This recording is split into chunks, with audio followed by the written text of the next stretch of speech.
சற்று முன்னர் அனைத்து விதமான சர்வதேச போட்டிகளிலுமிருந்து MS டோனி தனது ஓய்வினை அறிவித்திருக்கின்றார். இது கிரிக்கெட் ரசிகர்கள் அனைவரையும் மிகவும் அதிர்ச்சிக்கு உள்ளாக்கி இருக்கின்றது. 2019ஆம் ஆண்டு நியூசிலாந்து அணிக்கு எதிரான போட்டிக்கு பிறகு சர்வதேச போட்டிகளில் கலந்து கொள்ளாமல் இருந்தார். அதனைத் தொடர்ந்து அவர் எப்பொழுது வேண்டுமென்றாலும் ஓய்வினை அறிவிக்கலாம் என்று எதிர்பார்க்கப்பட்டது. ஆனால் தொடர்ந்தும் IPL போட்டிகளில் CSK அணிக்காக விளையாடுவார் என்று தெரிவிக்கப்படுகின்றது.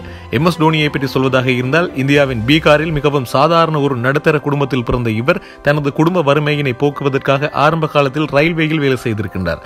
ஆனாலும் இவரது கிரிக்கெட் மீது கொண்ட காதல், இவரது திறமை, விடாமுயற்சி என்பன சர்வதேச கிரிக்கெட் அரங்குக்கு அழைத்து வந்தது.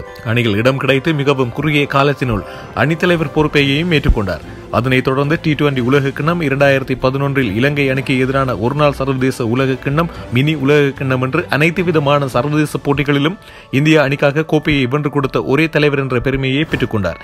2004ஆம் ஆண்டு டிசம்பர் மாதம் 23ஆம் தேதி பங்களாதேஷ் அணிக்கு எதிராக முதலாவது ஒருநாள் போட்டியின் அறிமுகத்தை மேற்கொண்டார்.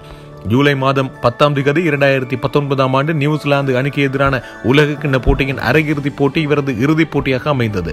டிசம்பர் 2ஆம் தேதி 2015ஆம் ஆண்டு இலங்கை அணிக்கு எதிராக தனது முதலாவது டெஸ்ட் அறிமுகத்தை மேற்கொண்டார். 26 டிசம்பர் 2014 ஆஸ்திரேலியா அணிக்கு எதிரான போட்டியுடன் டெஸ்ட் போட்டிகளில் இருந்து முழுமையான ஓய்வினை அறிவித்தார். 2006 டிசம்பர் 1ஆம் தேதி தென்னாப்பிரிக்கா அணிக்கு எதிராக தனது முதலாவது T20 போட்டியின் அறிமுகத்தை மேற்கொண்டார்.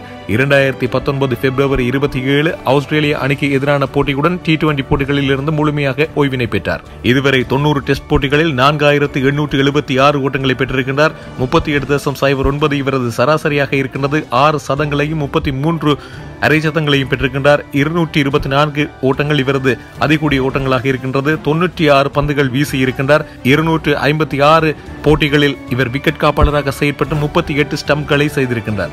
ஒருநாள் போட்டியை பொறுத்தவரையில் 350 போட்டிகளில் விளையாடி இருக்கின்றார். 10,773 ஓட்டங்களை பெற்றிருக்கின்றார். இவரது சராசரி 50.53 இருக்கின்றது.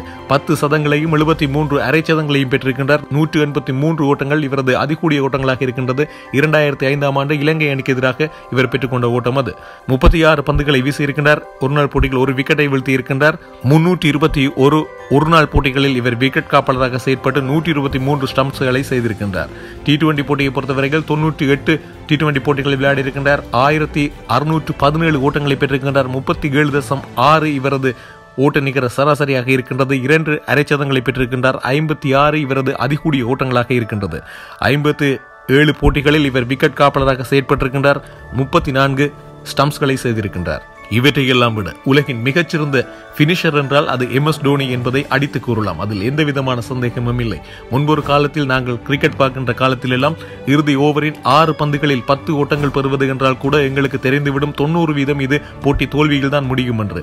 ஆனால் களத்தில் நிற்பது MS டோனி என்று தெரிந்தால் அது 25 ஓட்டங்களாக இருந்தாலும் 30 ஓட்டங்களாக இருந்தாலும் கூட நிச்சயமாக 90% இதில் வெற்றி பெறலாம் என்ற நம்பிக்கையை ஒவ்வொரு ரசிகனின் மனதிலும் விதைத்தார் MS டோனி. அதற்கு எடுத்துக்காட்டாக IPL உட்பட பல போட்டிகள் இருக்கின்றது. டோனியினுடைய இந்த ஓய்வு ரசிகர்களால் ஏற்றுக்கொள்ள முடியாத ஒன்றுதான். ஆனாலும் 500க்கும் மேற்பட்ட சர்வதேச போட்டிகளில் விளையாடி கிரிக்கெட் ரசிகர்களை மகிழ்ச்சிப்படுத்திய MS டோனி இப்போது தனது முதலாவது இன்னிங்ஸை நிறைவு செய்து 2வது இன்னிங்ஸை ஆரம்பிக்கின்றார். 2வது இன்னிங்ஸ் அவரது குடும்ப வாழ்க்கை. அவருக்கான வாழ்த்துக்களை சொல்லிக்கொண்டு அவரது ரசிகர்கள் வலிமையாக சொல்வது போல்தான், தலைவா சென்று வா, சென்று ஓய்விடு.